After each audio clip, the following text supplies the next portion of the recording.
Well, how's everybody doing this morning? Boy, it's beautiful out here. For August, this is some great weather in Tennessee, and most of you know that. Well, we keep a lot of caterpillars, especially monarch caterpillars, and we've got probably 230 something now. But I've always wanted to find one in the wild, and so some of these we've left on the milkweed. One reason we were running out of room, and if they get too close together and too crowded, they'll start cannibalizing each other. So we have to keep them separated. So I was out here yesterday, and then this is a little area here we've kind of let grow up because of that, and it's got milkweed in it. And so I was over here looking yesterday, just hoping I would find one somewhere in here, and I did. And it's on this hardy hibiscus, and it's actually formed its J this morning. Yesterday it wouldn't, and I thought that's probably getting ready to form a J. So let's see, right there it is. So it's in its J, and sometime today it will start to make its chrysalis, and it will be there, and that's a good hiding spot because it's thick in here, so it'll be hard for birds to see it. I was lucky I saw it, really. But it's on this beautiful hibiscus that Tracy's got. But it's all tucked up in here and all this stuff, and see there's milkweed in here and you can't hardly see it. And there's some milkweed over here. Yes, that's milkweed there. But yeah, people say, that's terrible. No, this is what you want. This is what you want sometimes. And just little spots that it gets kind of wild like this. Kind of like it would naturally. So they feel comfortable in getting in here and forming their chrysalises. That's just the way nature does. Well, it's a beautiful Friday today. I hope everybody has a great weekend, the true opening weekend of college football. I gotta support the colors. There you go. But we had some yesterday laying eggs, and the day before we've got several that laid eggs.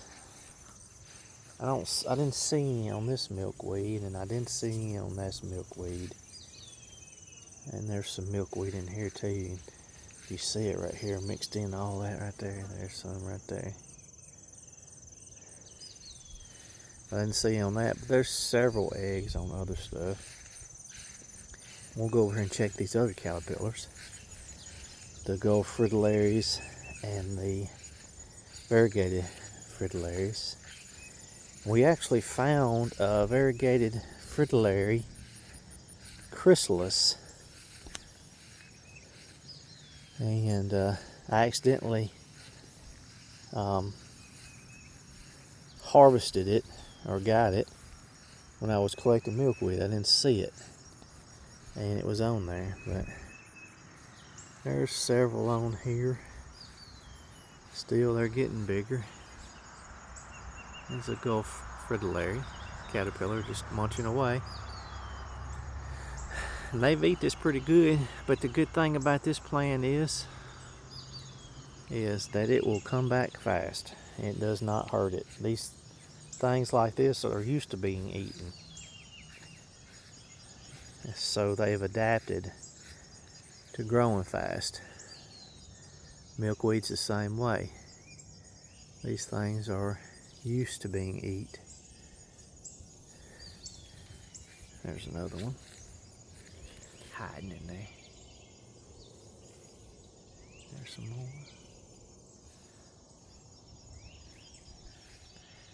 There's a bunch of them in here. And we've seen some laying some eggs again yesterday and the day before. So there's going to be a lot more on here. There's one right there. I hope people are enjoying these videos and getting something out of them. Now we only got about 2 months until frost. So a lot of this stuff has got to start getting ready. And they'll probably lay a couple more times, and the last ones will head south. These will head south too. These are I guess you would call them semi-migratory. They will fly south to where it's warm, around the Gulf areas, hence the name Gulf Fritillary. And they'll move up here when it starts warming up. But they love this passion vine. And I was going to tell you I was going to try to find you a bloom in the last video. And there it is. That's the bloom. And it smells very sweet. But the Gulf Fritillaries are not attracted to the blooms. They're just attracted to the foliage.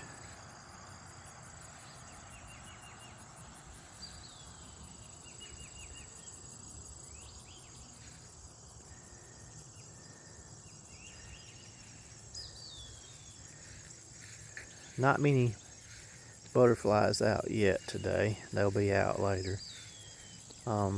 They always say that it's something to do with the dews. If it's a heavy dew, it takes them a little while to dry off their wings so that they can fly. And some of them will start coming out about now. But most of them will wait till mid-afternoon.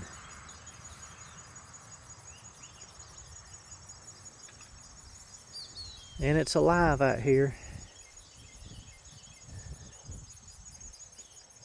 You don't get this stuff with manicured yards that have nothing but green in it, nothing but grass, nothing but boxwood hedges in front of the house. And I've mentioned I hate boxwoods. I hate anything like that. They serve no purpose. You're gonna plant things for stuff to eat on and to utilize. A lot of these people that I follow on TikTok, the saying is, if they're not eating your vegetation, you're not doing it any good.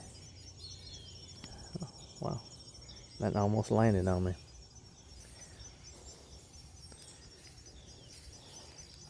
That's a Mexican petunia. That's one of Tracy's favorite.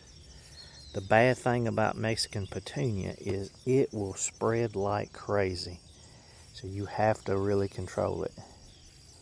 So I keep it in a spot that I can mow around. That was probably one little plant year before last. That's probably 2 years old. It's gotten that big. But the pollinators love it. But it can be invasive. So you have to be careful.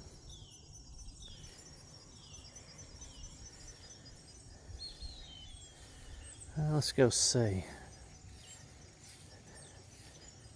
Let's go to the back and see if we can see some butterflies. See if we can see some forming butterflies in their containers. We might get swamped by hummingbirds back here. We got all our hummingbird feeders up here.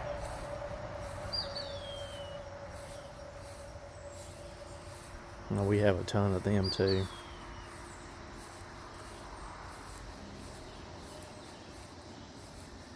And if you watch, I'm going to post another video on YouTube. And then the Facebook but it shows monarch forming a chrysalis.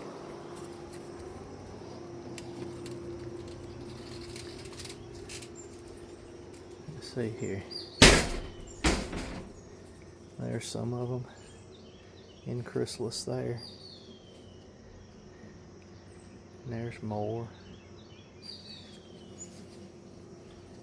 And there's more.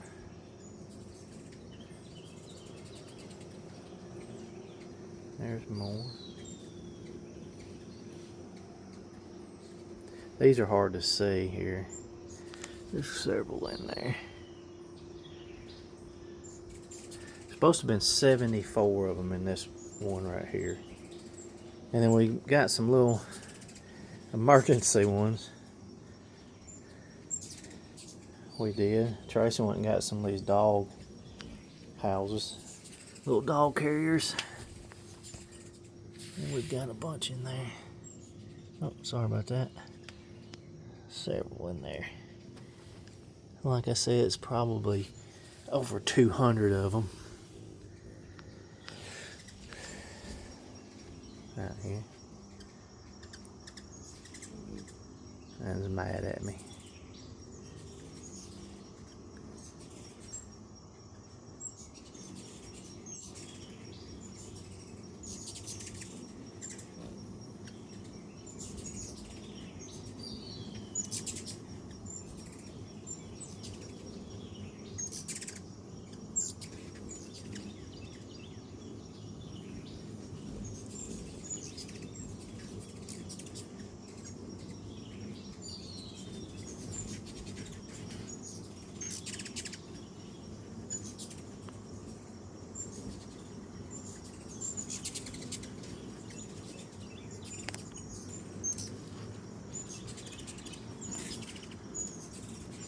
A lot of hummingbirds. Too, so it's busy around here. Well, y'all have a great day, and I'll try to do a few more of these until winter.